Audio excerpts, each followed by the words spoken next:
Hello and welcome to the Harvard Radcliffe Institute. My name is Claudia Rizzini. I'm the Executive Director of the Fellowship Program.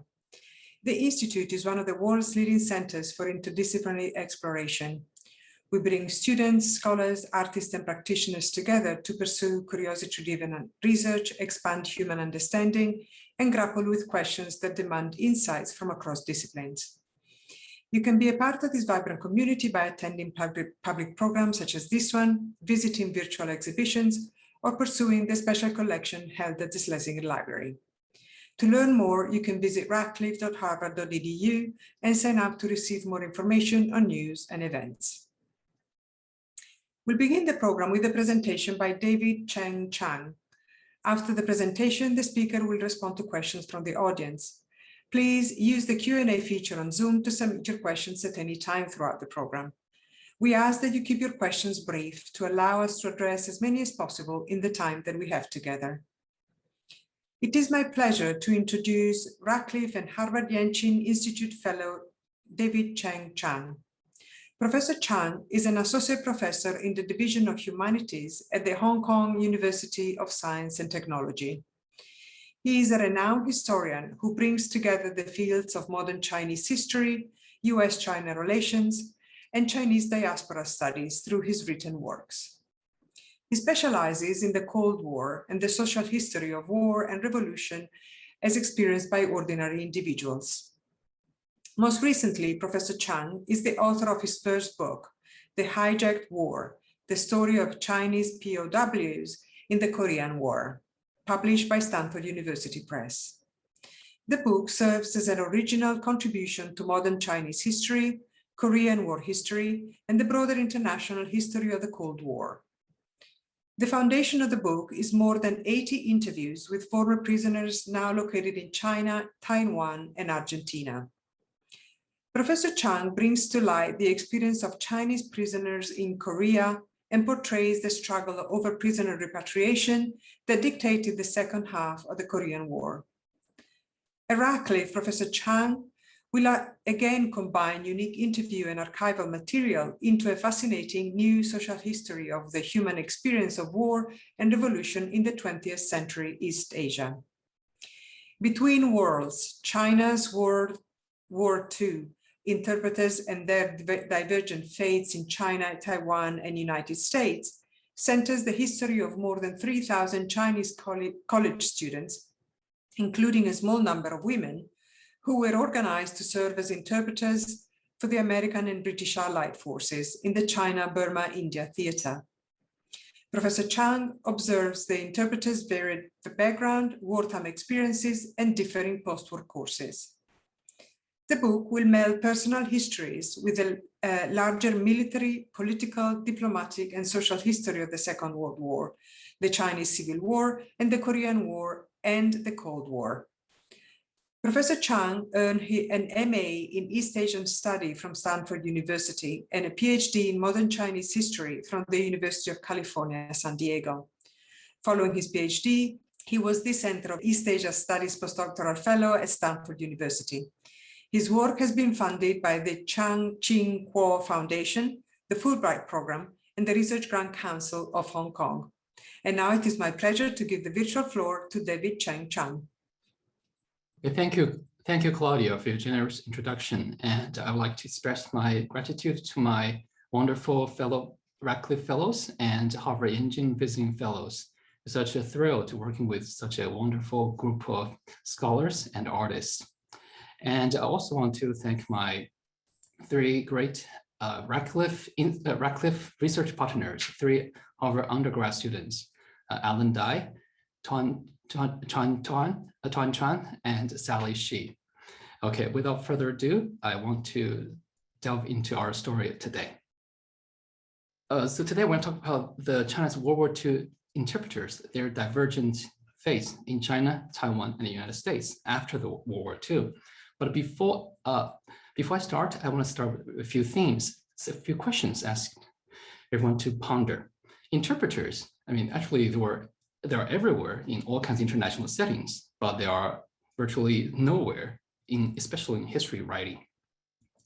And they are indispensable, but they're at the same time, they're invisible and anonymous, nameless. So can you think of any interpreter renowned in history or written as a books about it? The interpreters, very few, I would argue. And also, I think people automatically would think of the recent situation in Afghanistan, the evacuation of Afghan interpreters for Americans. But how many, can you name any of them?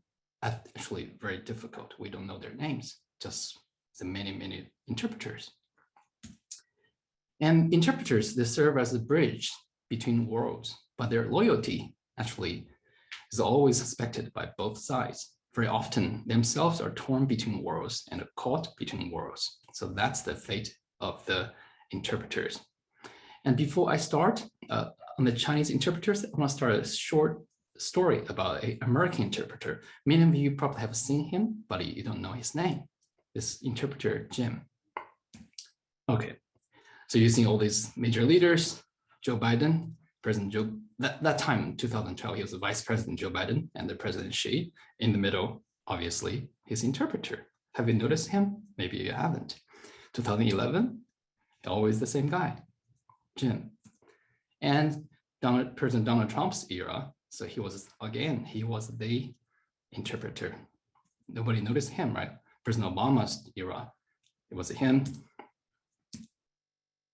Obama's interpreter. Hillary Clinton, when he was Secretary of State, he was an interpreter.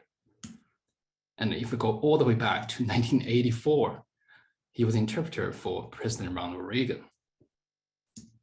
Ronald Reagan, 1984. Actually, his name is Jim Brown, born in 1953. He's almost 70 years old. And State Department people have this assessment of him. At Jim's level, there's only one Jim.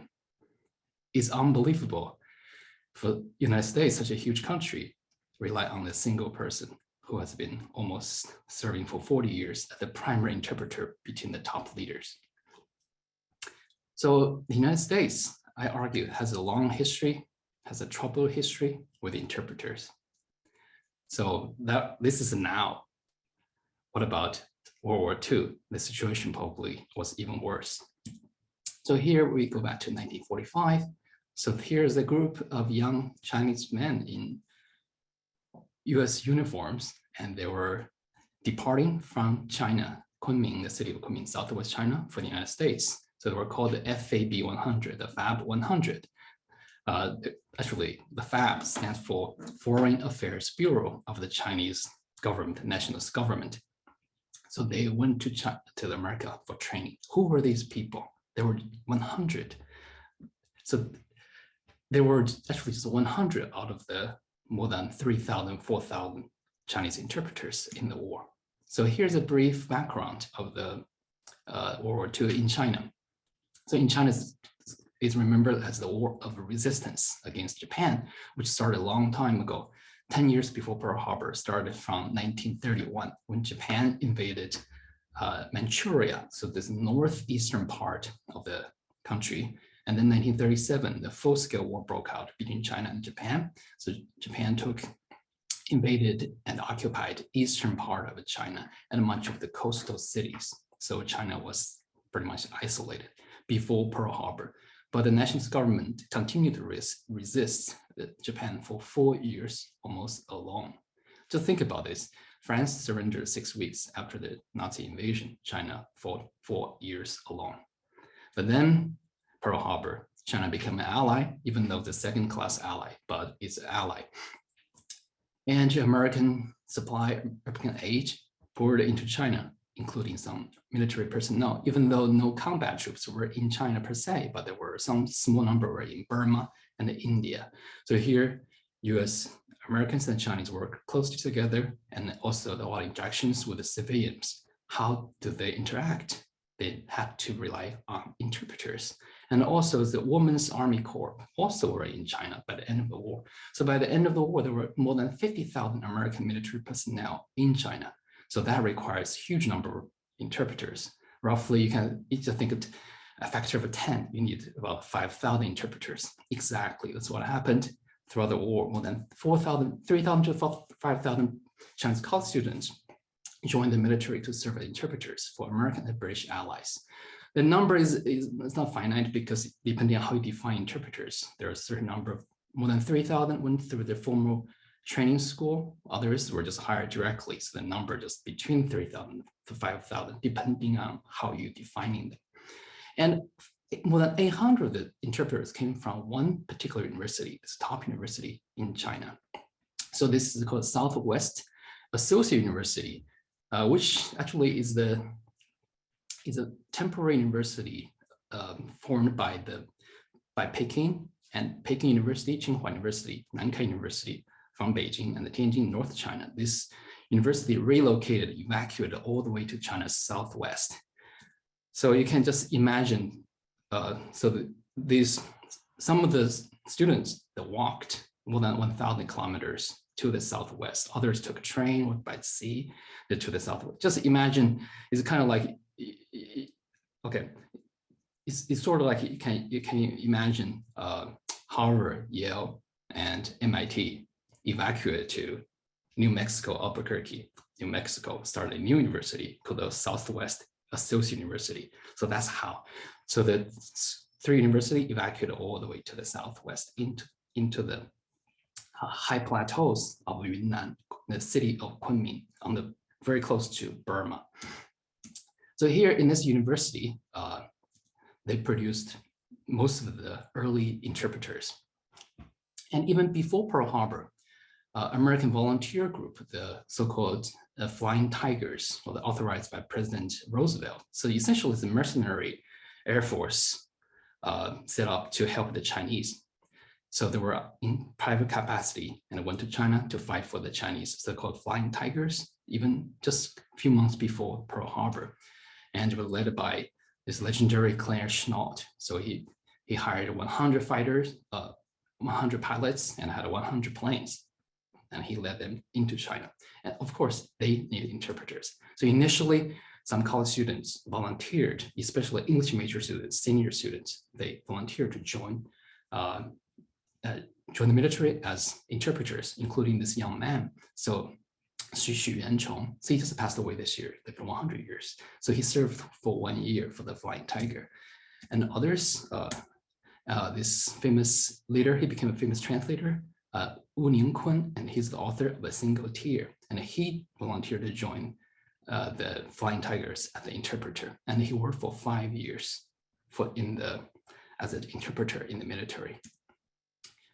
Then after Pearl Harbor, then the situation changed. So Japan attacked all the invaded Southeast Asia and went into Burma. So China trying to help to keep this land route open. So send in this Chinese expeditionary force to Burma, so more than 100,000 men to Burma, but it turned out to be a disaster.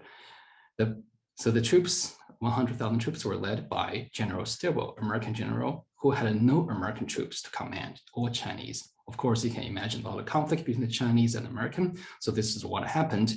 So they went into Burma trying to stop the Japanese demands. Instead, the Japanese outflanked the Chinese and cut off the Chinese return route. And General Stilwell, he blamed the Chinese for not following his order. Then he abandoned his troops and he walked into the jungle, into India. And he became an American hero for saying this. We got a hell of a beating. We got to run out of Burma. It's humiliating as hell. So he walked out unscathed, but not for others. Of course, you can't blame General Stilwell. You can blame Chiang Kai-shek because he ordered the troops return to China through the deep jungles. This jungle and the swamp in the monsoon season, that's almost impossible. So more than half the troops died in this jungle in northwestern Burma. So including one of the young interpreter, Mudan. Actually, he was a lecturer at the university, Southwest Associate University. And he was a poet even before the war and an English lecturer. And he volunteered to join the army. He became an interpreter. This before the war, this is after war. They can see he became very gaunt because he just survived. He was one of the small number of survivors from the escape from the jungle. So We don't have photos of this the scene, but he wrote and he refused to talk about his experience. He didn't write about his experience in essays, but he wrote a poem. So here I would like to read his poem. It's called "The Jungle's Phantom to the Skulls on the Hukang River Valley," and it was translated by Professor David Wang of Harvard University. So just to read this short verse. Under the shadowy trees along the bank of the torrential river, June and July are dead. Amid the unpopulated mountains, your body are still struggling to return, yet nameless flowers already blossom atop your head. No one knows history has passed by here, leaving behind heroic souls to grow in the trunks of trees. So tens of thousands of Chinese soldiers perished in the jungles, but he was one of the lucky few to escape. So that was a big disaster, but as the war continued, more resources, more Americans entered China, especially the American Air Force, the Army Air Force. So altogether, 3,000 to 5,000 interpreters were mobilized. So 800 were from this university, including the children of the president of the university, Mei Zuyan. So he was the former president of Tsinghua. And here's a picture of his son, Mei Zuyan. Of course, this picture, not the time he joined the army, it was earlier. He was the only son in the family. He joined the military. And another one, so the dean of the College of Arts, Feng Youlan, is a philosopher, and his son, Feng Zhongliao, of course, this picture was taken maybe 8 years before the event. So his son also volunteered. Actually, they didn't have to join the army because the government started to mobilize, and initially was voluntary, eventually became mandatory for college seniors, right? Male seniors, you had to serve as interpreters. But both Feng Zhongliao and Mei Zuyan, they were just sophomore. They didn't have to. But I interviewed Feng Zhongliao, and he said, I just went. I heard the speech by President Mei Yiqi, then he decided he wanted to join. Actually, many young people underage, when they were 18, 19, they joined the volunteer to serve as the interpreters to fight the Japanese. And also many students from other universities, from Yenching, so that's how Harvard Yenching Institute is related to this Yenching University. So whose compounds today's Beijing University took over Yenching's compound in Beijing. And West China Union University is one of the famous medical schools in China, and the Qilo, another. So this university on the left, the missionary universities, and on the right, these are the national, the state university, National Central University, Central Political School, Chongqing University, Zhejiang University. Many universities contributed. And of course, most of the interpreters that work in the headquarters or different units, but there were some people, they work for the Air Force, and some interpreters work for the Chinese composite wings that were on the ground, and many have served as with the American advisors or liaison officers in Chinese units. Some went pretty close to the front line and became quite risky. And also some work for the intelligence units and also the OSS, the Office of Strategic Service. So the precursor of CIA, they also operate in China, also the British in China. So out of the more than 4,000 interpreters, 14 were killed in combat, including this young man, Miu Hong. So he died. When he died, he was just 18 years old before he turned 19. He volunteered to join the military, even though it wasn't required of him. And he and his brother both joined, became interpreters, and he was assigned to the OSS unit, and he became China's first paratroopers, and they jumped into enemy-held territories. And he was killed in combat just 12 days, just 12 days before the VJ Day, before the Japanese surrender when they went to attack this Japanese held airfield. As it turned out, actually in his notebook, he has his home address. His address was to his father. Actually, it turned out his father was a collaborator with the Japanese. Half a year, less than a year later, his father was sentenced to death because he collaborated with the Japanese. So some people believe because he he took all the risk in battles, maybe because he wanted to prove, to make a statement, to redeem his father's crime for collaborating with the Japanese. So when the Americans retreated, actually, he continued with the Chinese troops, and he was hit and killed in battle.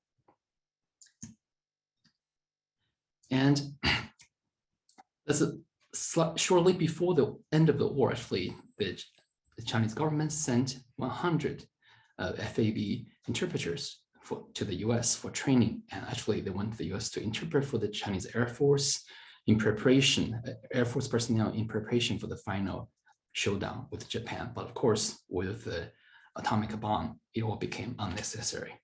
But this, before they went, they didn't know. So they went, so here are 100 interpreters. So in 2 batches, they arrived in the US. So here's the picture they took in San Antonio, the airfield.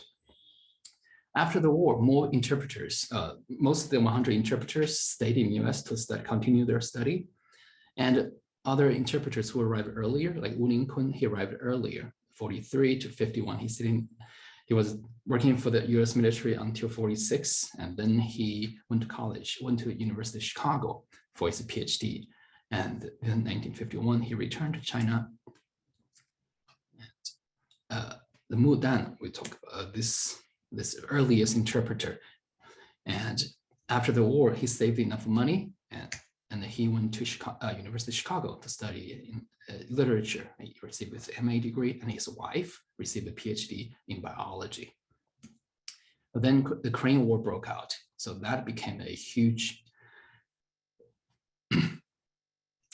problem for the interpreters, because their US government revoked their visas. So many of them cannot return to China. Before that, the US government wanted everybody to return to China, but now they don't want students, especially in science technology, returning to China. So they have to make all the difficult decisions. That's in the US, but on the battleground. In India, in Korea, we see this man. So this interpreter Lee, so he served the interpreter in Burma with the American Dr. Seagrave, but in the Korean War, he served the interpreter in the Chinese communist prison camp. He was managing the Chinese communist camp in Petong, so where these UN prisoners were held. And his job was to translate these prisoners' letters home, because the Chinese government wanted to monitor what the prisoners were thinking. So, this is not a picture of him, but that was a scene. This is how they managed the UN prisoners in this prisoner camp. And another interpreter. So he served as interpreter during the war, first for the British, then for the Americans. Then in 1951, he went to Korea. He was a medical student, so he became a doctor for the Chinese military. So he served for the British, for the American, at the Japanese surrender ceremony. And then in 1951, he went to Korea as a doctor. And on the other side, on the UN side, there were also these former World War II interpreters, especially this one. He was the only Chinese linguist in the United Nations Command delegation at Panmunjom in the armistice negotiation, Kenneth Wu. So throughout the Korean War negotiation, he was the primary interpreter. But actually, by chance, I found the image of him 8 years earlier. Actually, he was at the Japanese surrender ceremony in Nanjing in 1945. So that's a picture of him. So these people were everywhere, as we say. Yeah. And also on the other side, the UNC also hired interpreters from Taiwan. So this Huang Tiancai, Lu Yizheng, so they were former World War II interpreters. About 200 interpreters went to Taiwan during the Chinese Civil War before 49. And the UN command, MacArthur, hired some of these former interpreters to Korea to interrogate prisoners and collect intelligence. And Huang Tiancai and Lu Yizheng. So Lu Yizheng eventually became an ambassador, the nationalist ambassador to South Africa, and Huang Tiancai became the head of the Central News Agency. So he became a very well-known newsman in Taiwan. And interestingly, there's another former interpreter for the British. and he was interpreted for the British during the World War II, and then he worked for the USIS, U.S. Information Service in Hong Kong. But then during the Korean War, he was hired by the State Department to interrogate Chinese prisoners in Korea. However, as it turned out, in 1985, he was arrested as the alleged China's top spy. Because he after the Korean War, he served in the CIA. So he was alleged the Chinese top spy, but that's a whole another story. But I just want to say the whole thing was exaggerated. Maybe he was a spy, but he wasn't a top spy or anything, nothing that major. However, he killed himself in 1986 in the prison cell. So in the jail cell. So the whole thing's very mysterious. Okay, now let's turn back to the 1950s. These students who are in the United States, about that time, about 5,000 Chinese students in the United States. In the end, about 1,000 returned to China. So this Yenching, he didn't come to the States. He was in France. He returned to China in 1950. Wu Lingkun, he returned to China in 1951. And Wu Dan, he was at Chicago, and he insisted on returning to China. Actually, he eventually at the end of 1952, after went through all kinds of trouble because the US government didn't care much about him, but they cared a lot about his wife as a biologist. So she had to prove her work wasn't sensitive. Eventually, US government let her leave, and they returned to China. This scene, the friends sending them off for China. So after their return to China, the whole story, another story of persecution and the survival. So we don't have time to get into that, but here you can see the picture, 1973. That's 4 years before his death. You can see his wife from the very elite family, this Chicago PhD, and she lost her front teeth. So like from malnutrition or maybe torture from the Cultural Revolution. And this Wu Lingkun, his colleague, also in Nankai University in 1958, he was sent to Gulag, reformed through hard labor. In the next 20 years, he was mostly in prison or in labor camps. And after he left China in the 1990s, he wrote this book, A Single Tear. So they were caught between worlds and torn between worlds. But here I want to focus on two individuals who made the opposite decisions from each other, the friends, and also from their fathers. So President Mei Yiqi and his only son, Mei Zuyan. So actually, he didn't have to join the military because he was the only son, and he was just a sophomore, not a senior, but he volunteered anyway on his own without asking his father. So, and also this young man, Feng Zhongliao. So Feng Youlan, actually, he came to the US between 46, 48. He was a visiting professor at UPenn. In 1948, he returned to China. He became quite an ardent supporter of the Chinese communists. But Mei Yiqi, he was a Tsinghua president, and when the communists laid siege on Beijing, he escaped from Beijing, and he came to the US and stayed in the US between 49 to 55. Then 55, he went to Taiwan. So he was pro-nationalist. However, his son, Mei Zuyan, he was in the US for 9 years, but he insists he wants to go back to China. The US government denied his all kinds of paper, won't let him go, but he insists. And he found ways to fly to France, and then through Switzerland, Russia, he returned to China, returned to Tsinghua University, his father's university. But his father then went to Taiwan. And Feng Youlan, he returned to China, and his son was in the US. So he kept writing and calling his son, asking him to return to China. So actually, Feng Zhongliao, he sent his friend off. They were both childhood friends, sent all his friends off to China, to France, to China via France.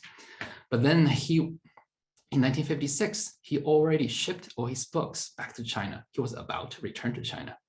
And his father called him from Switzerland, from Geneva, pressing him to return to China. But somehow he changed his mind because his girlfriend's father was in Taiwan. So he was afraid of the problems. And it turned out to be right. A year later, they put a campaign, anti-rights campaign, persecuted many these returned intellectuals. So this is when I interviewed him 3 years ago. So he still lives in California. He still drives a Tesla. So at the age of 93 or something.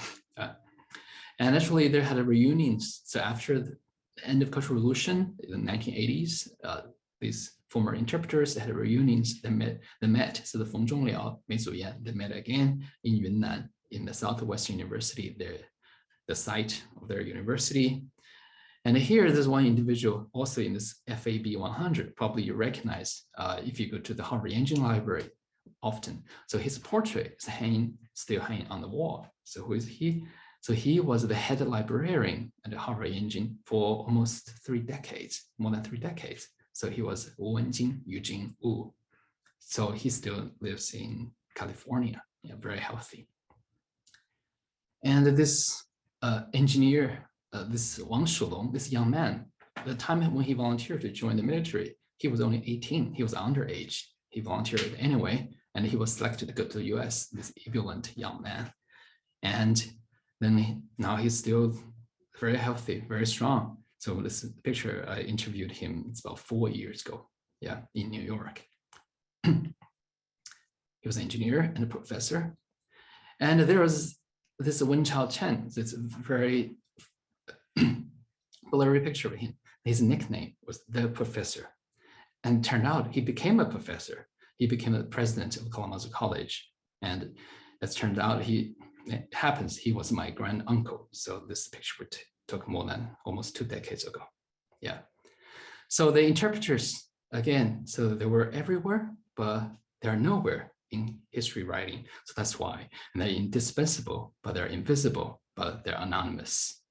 So they're supposed to be bridges between the worlds, but their loyalty is very often suspected by both sides. They're often torn between worlds, caught between worlds. So what I'm trying to do is to recover their stories and to show the complexity of their decisions, and I hope different governments will think hard about these interpreters, and maybe we have a better policies toward these interpreters, because they're everywhere, but they're nowhere in the policymaking process. Great. So thank you for listening. So here's my email. So in the future, if you know any interpreters and their children, so please write to me. I'd like to get in touch with them. Thank you. Thank you, David. This was so interesting, and there are questions for you. Let me get to the first one. It asks, can you explain in more detail how the interpreters were trained before taking up their missions? Okay, so the training actually was quite short because the war situation. Initially, there were English majors, but later, all kinds of college seniors, they were required, if they're physically fit, they were required to go through the training. So that count for their credit, so they can graduate. And the government also make all kinds of promises. You can go to US, 10% of the interpreters eventually be selected to go to the US. Of course, it didn't materialize. And so they were trained very briefly, usually 1 month, 2 months, or 3 months. So there were different training camps in Kunming. The training camps were provided mostly by the Southwest Associate University professors. Most of the professors were American trained, so they trained their own students, and also American military personnel, but mostly by the Chinese. But also in Chongqing, the wartime capital, there was another training center. It was mostly staffed by the missionary children. So the American missionaries who lived in China a long time, spoke good Chinese, so they trained them. So there are different institutions, they had their own training camp, usually quite short. Right. The next question asks, do you see translation and interpretation as 2 different practices? This viewer says, I'm fascinated by the idea of poets as interpreters in this threshold space. I'd love to hear how you feel these different roles affected their interpretation, diplomacy, and ultimately where their path led. Yes, as you know, this is just the early stage of this work in progress. So I'm still doing research. So I haven't done much study of this translation studies or interpretation, the study of translation interpretation, but interpreters probably have more more leeways when how they interpret, right? So they can decide what to, sometimes they had to decide what to translate, to interpret, sometimes they don't, because, so they sometimes work as an in-between or a go-between or as intermediaries. So they don't necessarily faithfully translate everything. But for written work, they have to. But in actual interpretation, in live interpretation, they have a lot of latitude, and they have to do that. So some of these interpreters I interviewed, actually, they do make decisions what to translate, what not, especially when sometimes they should become very tense. So that's their decision if they want to diffuse the situation or they actually want to translate everything. Yeah, sometimes, or there's a intercultural difficulties, right? Barriers. When Americans tell a joke, the Chinese don't get it. But some smart interpreters, for example, Chen, my great uncle, he would tell a different joke, actually make both sides laughing. They don't know what they're laughing about, but so they don't necessarily do it faithfully. But the poet is particularly, there were quite a few poets. So I think that it'll help their translation, because especially when they give when they translate major speeches. Yeah, so some people could translate more eloquently, some people less so. Yeah. Mm-hmm. Yeah, continuing on these issues of interpretation and diplomacy. So this question asks, since these interpreters were used for political negotiation during wartime, I would think the foundation of their language education is crucial. Do you know which dictionaries they used to learn translating? Were they American made or Chinese made, or during the Korean War made in Korea? Oh, that actually, I don't know. There are certain textbooks for them. So some are compiled by the Southwest Associate University professors. And so they had to cater to the war situation, so mostly military heavy. Yeah, so they don't really deal much with the political translation for these young interpreters, because the top interpreters for Chiang Kai-shek, they have their own interpreters, but these are most for the lower level, the ground level. Yeah. Okay. The next question asks, while this work seems both invisible and glamorous, I'm curious about how these interpreters, particularly the 100 and you mentioned earlier, adjusted to American culture. Can you address the issues of morale among interpreters? So yeah, so for the 100, they were selected. It was glamorous. So they came to the US, there were 100 out of 4,000, more than 4,000. So they came here, so they had all kinds, so before they came, actually, they had a special sessions in Kunming before the departure. So Chinese American instructors told them how to deal with Americans. They were not supposed to date American women, and how to respect American culture, because that time we still have a segregation, right? So, but once they came here, quite a few of them had a local girlfriend, like that SL1. He had a girlfriend who was a local. By that time, they were in Missouri. They could not get married. That was illegal. So they had to go to Chicago to get married. So some people adjust really well. But of course, I don't know the situation for all 100, because the 100 men, about 20 or 30 eventually returned to China. So we don't know too much about them, just know a few of them. So I can't say that in general, but most of the 100, they adopted really well. They became quite successful in the United States. Mm. The next question asks, what a fascinating view of silent labor. You describe these interpreters as being suspected by all sides. Is there in fact evidence of instances in which there was political tinkering, even subversions? Were translation texts archived, which might provide insights? So both sides actually suspect their loyalty. The Chinese generals, they didn't quite trust these interpreters because they thought they're getting too close with the Americans. They became Americanized. For example, one story is that these interpreters, they joined the military, but they were not really civilians, but they're not really soldiers. So it's very ambiguous. They're kind of in between. So sometimes they choose not to salute to their superiors. So the Chinese generals became very mad at them, but they say, hey, we work for the Americans. So, but the Americans sometimes don't trust the Chinese, they say your translation is off. So actually that's a true case in the Battle of Myitkyina in northern Burma. So the American general, he felt the Chinese translators were not faithfully translating all these conversation. So he hired one missionary child who was born in China, spoke good Chinese, to monitor these Chinese translators' translation. So he would say, stop, that's wrong. You didn't completely translate. But is that politically motivated? I don't know. I don't think at that time they were not involved with the Chinese communists because they're so far away from the Chinese communists. So I think if they have any kind of subversion or resistance, that's mostly probably private. But we need to look into that. And in terms of the record, I doubt there's any kind of record showing that how they translate things. But it'll be interesting. So I still need to go to the National Archives to look into the World War II files, the China-Burma theater files, if you can find any. Right, yeah. The next question asks, how does thinking about World War II history through its interpreters prompts us to think about the history differently? Well, that's a very difficult question. So I think nowadays the history writing has moved away from the top leaders. Of course, that's still the #1 bestseller, so focusing on the great man.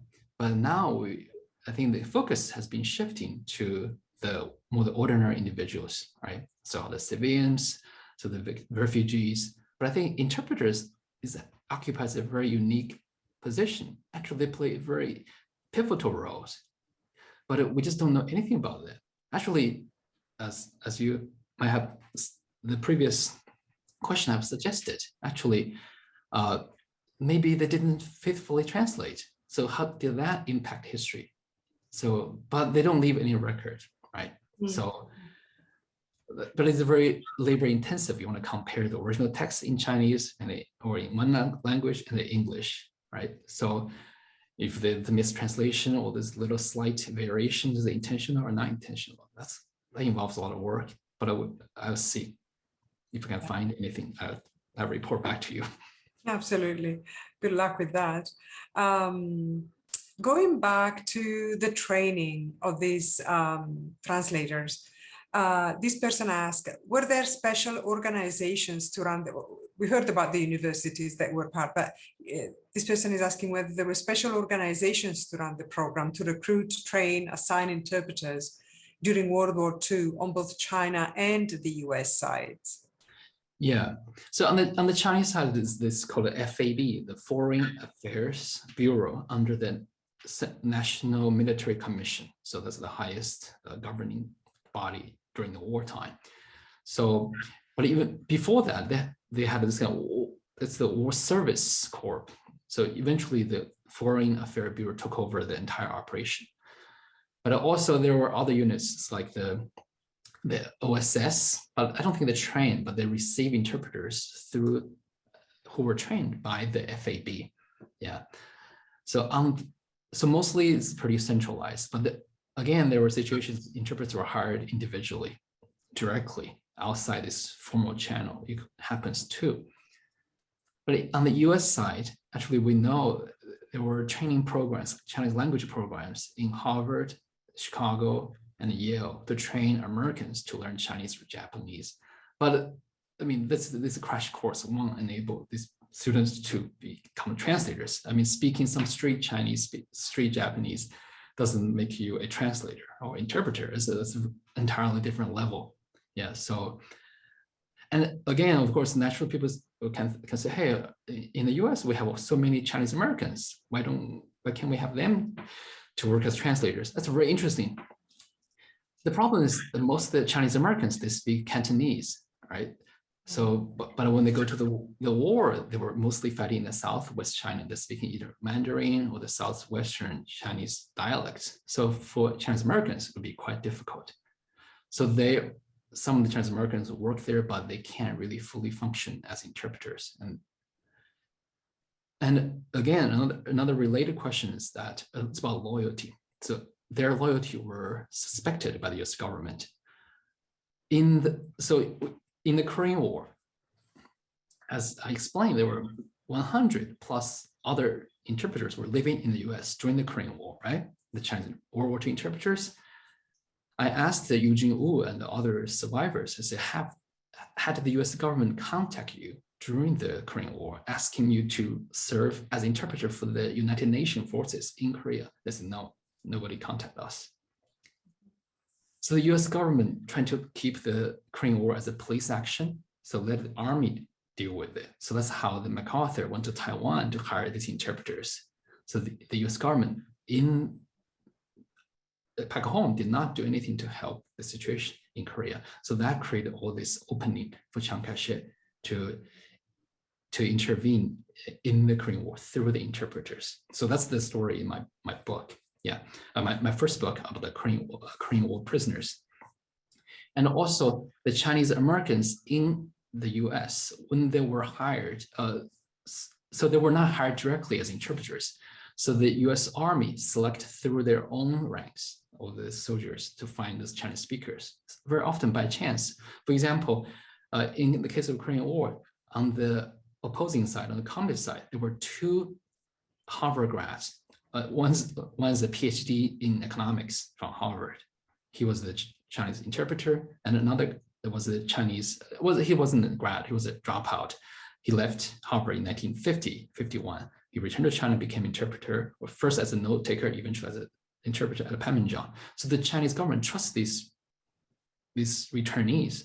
However, the US government, it took the US government forever to go through the security clearance for the Chinese Americans. So Ji Chaozhu, his Harvard undergrad classmate, Richard Liu, he went to Korea, but he went through this security clearance check for more than a year. By the time he arrived in Panmunjom, so his former classmate in the negotiation room, the war was already over.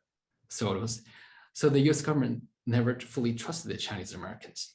So just like this Jim Brown today, right? He still remains the top translator for presidents. But there are Chinese American interpreters who serve as interpreter for the Secretary of State, Blinken. But that lady, I don't think she can reach the level of Jim Brown. That's not because his competency, but probably it's because the level of trust. So unfortunate, very unfortunate. Yeah.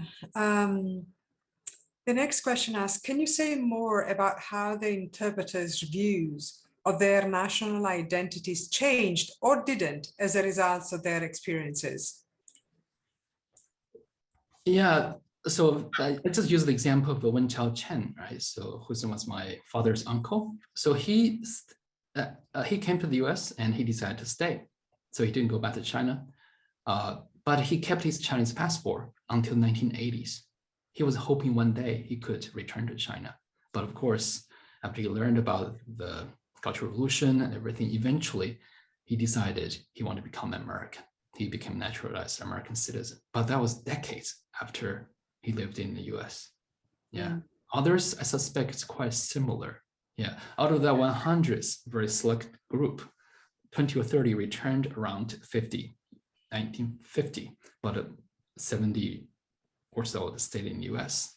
I think most of them became American citizens. Yeah, of course, the second generation is an entirely different story. They're all Americans now. Of course, yeah. The next question is, what have you found out about the relations between US servicemen and Chinese interpreters during World War II? Was there racism? Were there friends? Yeah, that's a very good question. As you might expect, it varies, right? Because some interpreters recall there was no case, their own personal experience was very pleasant, but others recalled there was mixture, right? Sometimes in the sense that, for example, again, I use the example of Wen Chen, my great uncle. So he recalled a case once this American colonel, David Barrett, who later became very well known because he went to Yan'an as the liaison officer, observation group in Yan'an with the communists. But once he interpreted for this Colonel Barrett, so Barrett spoke good Chinese, but in the formal occasion, he had to speak English. So to give you this one example, so one day there was a big group of Chinese officers for training, right? So Colonel Barrett is going to give a speech. So he told the interpreter, he grabbed this interpreter right next to him. So you translate. So he said, give me your attention. So this young interpreter, Wen Chen, he's so young. I mean, he's very low ranking, right? He saw all these higher ranking colonels down there. And so he wasn't very nervous. So he translated, he said, gentlemen, please give me your attention. Essentially in Chinese, right? In English, so in Chinese, but essentially. So Colonel Barrett, he heard that. He said, God damn you, I didn't say please. So David Barrett is known as the lover of Chinese culture, language, and whatever. But this kind of situation, it shows is still there is. I mean, even those people who are the most self-claimed people who love China, but they love a certain type of China, certain type of Chinese. So it varies. But at the same time, they develop very close relationships. Some of them develop very close relationships. So it all varies. Yeah. But the disparities between China and America is very obvious because America provided all these resources. China was very need all this help from. So this power structure, this hierarchy is very obvious. But these young men, they're mostly college educated and they were Chinese elite. They had a sense of a pride as well. So it was a very complex situation. So we cannot easily generalize, but it'd be very interesting to study. Yeah. Mm. The next question is, you talked about the need for better policies for interpreters. What should those policies be, in your opinion, obviously? So like in the case of Afghanistan, so the government should have a better planning in advance. But most fundamentally, I think, is the US government should invest more in foreign language studies, right? So this is very simple math. You look at America, this huge country, most powerful country, most wealthy country, the best education, but how many Chinese interpreters American government can produce or American society can produce? It's very limited. I mean, a lot of people speak some Chinese, but to work as an interpreter, that requires an entire level. So in the Korean War, the US government had to hire interpreters from Taiwan. So that became complicated. These people were kind of like double agents. So their loyalty were to Taiwan, not to the US government, to Chiang Kai-shek. They were to Chiang Kai-shek. So that really derailed a lot of the American policies, American policy planning. So on the other side, in China, how many Chinese can work as English interpreters? Probably more than 1 million, I would say. But in America, maybe a few hundred. I don't know. It just, the American government has to invest more. And also, obviously, one reason is that because the US government doesn't really fully trust the Asian Americans, right? Mm. So. The next question asks, I'm curious to know whether you thought about further historicizing or contextualizing this moment in terms of other moments of cultural and political exchange between China and the US, Europe, and other places, particularly those mediated by translation. Yeah, that's something I plan to do, but at this point, I haven't been able to formulate any kind of theoretical framework. Not yet. That's fine. Yeah. And then the next question asks, were all interpreters you mentioned here trained and provided by the Chinese Communist Party or the Chinese Nationalist Party? Okay. Yeah, they were all Chinese nationalists. So here we're all talking about Chinese nationalists. So that's the reason in China, this topic has officially the Chinese government, today's government, the Communist government, doesn't really want to promote this history. Yeah. So, and then because most of these out of the 4,000 plus interpreters, most of them stay in China, right? 200, 100 some went to the US, 200 or so went to Taiwan. So 4,000 stay in China. And most of them were persecuted during the Maoist era because In Chinese, this word 翻译, right? Especially with the interpreting officer 翻译官 has all this negative connotation as a traitor, as spies, or foreign running dogs for the Americans, for the Japanese. So they were persecuted. Especially these people who served with the OSS, the Office Strategic Service. They were mostly imprisoned for decades because OSS, in fact, their activities were, especially toward the end of the war, they were fighting the Japanese, but also at the same time, they were trying to ward off the communists. So the communists had reasons to persecute them. So they were being, what I cover is all nationalist government trained. So that time was the government of China. The next question is, are you interested in stories of interpreters working in other wartime contexts, or is your focus limited on World War II? I mean, if it's earlier, I don't have any sources, but the closer one, the Korean War, I'm very interested. Actually, in my first book, I studied, they were play a certain role. That's how I became very interested.